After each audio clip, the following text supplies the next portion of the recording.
Okay start करते हैं।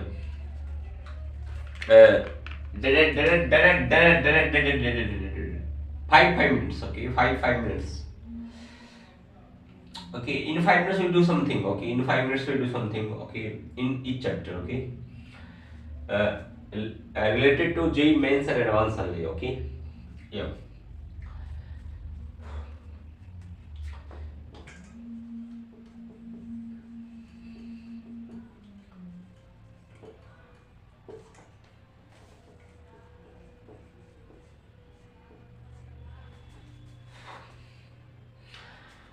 मैंने बोला x equal to UT plus AT square है ना। अब मेरे को ये चेक करना है कि ये डायमेंशनली करेक्ट है कि नहीं है ना। So check it. So if you see LHS तो एलएचएस में इसका डायमेंशन क्या आ जाएगा, इसका डायमेंशन क्या आ जाएगा, एल आ जाएगा, एल आ गया। If you see RHS okay, if you see RHS यहाँ पर ओके क्या आ जाएगा, यूटी का डायमेंशन क्या आ जाएगा, L T minus one into T, ये क्या हो गया, एल आ गया है ना। क्लियर है। मैं डायरेक्टली लिख रहा हूं सिर्फ टाइम बचाने के लिए, ठीक है। अब देखो ए टी स्क्वायर है तो ये क्या हो गया, L T minus two into T two हो गया, तो ये क्या हो गया, एल आ गया, ठीक है। मतलब कि ये भी एल है, ये भी एल है, ये भी एल है ना। मतलब कि क्या ये डायमेंशनली करेक्ट है, डायमेंशनली करेक्ट है, इक्वेशन डायमेंशनली करेक्ट है। क्या ये रियलिटी में भी करेक्ट है, क्या ये इक्वेशन रियलिटी में भी करेक्ट है, तो आंसर है नहीं, रियलिटी में ये करेक्ट नहीं है ना। सो अगर इक्वेशन डायमेंशनली करेक्ट है, अगर इक्वेशन डायमेंशनली करेक्ट है तो क्या ये गारंटी देता है कि हमारा इक्वेशन सच में करेक्ट होगा, नहीं है ना।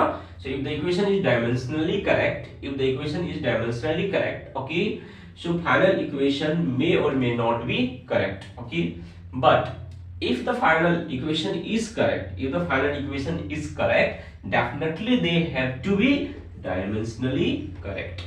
क्लियर है। तो मैं इसको कैसे लिखता हूं, मैं इसको कैसे याद रखता हूं, देखो अगर ये ओके इक्वेशन करेक्ट है ना, इक्वेशन क्या है, करेक्ट है, अगर इक्वेशन करेक्ट है अगर, है ना, तो इसको क्या होना पड़ेगा, डायमेंशनली करेक्ट होना पड़ेगा। लेकिन अगर ये डायमेंशनली करेक्ट है तो ये क्या हो सकता है, हो भी सकता है, नहीं भी हो सकता है, वेरिएबल होता है, ठीक है। मैं इसको ऐसे याद रखता हूं, ऐसे मेरे को याद नहीं रहता है, या मैं फिर इक्वेशन लिख करके करता हूं, ठीक है। समझ में आ गया चीजें। चलो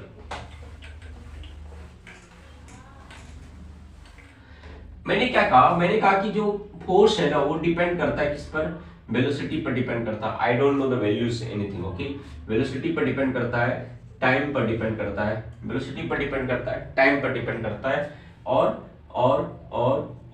मास पर डिपेंड करता है, और मास पर डिपेंड करता है, ठीक है। तो ए बी सी, मैंने पूछा ए बी सी की वैल्यू बताओ, ए बी सी की वैल्यू बता दो, ठीक है sir I don't know sir तुम क्या लोगे बेसिकली ओके, एम फोर्स का डायमेंशन तुम्हें पता है M L T minus two होगा, ठीक है, M L T minus two होगा, ठीक है, इक्वल्स टू कांस्टेंट को इग्नोर मारो, वेलोसिटी का डायमेंशन क्या होता है, एल टी माइनस वन होता है, एल टी माइनस वन, ये हो गया ए, टी हो गया, ये टी हो गया बी, एम हो गया सी। अब देखो मैं कैसे सॉल्व करता हूँ, मैं इक्वेशन सॉल्व नहीं करता हूँ, है ना, मैं इक्वेशन सॉल्व नहीं करता हूँ, है ना। तो मैं क्या करता हूँ, m का पावर c है, यहाँ पर m c है, तो m यहाँ पर क्या c क्या हो गया, डायरेक्टली मैंने लिख दिया 1। और मैं ऑप्शन एलिमिनेट कर लूंगा, यहीं से मेरा आंसर आ जाता है ना। ऐसे करके तुम कोई भी जेईई मेंस का कोई भी क्वेश्चन आएगा तुम्हारे सामने सॉल्व कर सकते हो, ठीक है। ये हो गया तुम्हारे पास। अब अगला स्टेप, मेरे को t कितना चाहिए, -2 चाहिए। देखो t का दो टर्म है तो t पर डिसाइड मत करो, तेरे को क्या चाहिए, l चाहिए, l क्या चाहिए तेरे को, 1 चाहिए।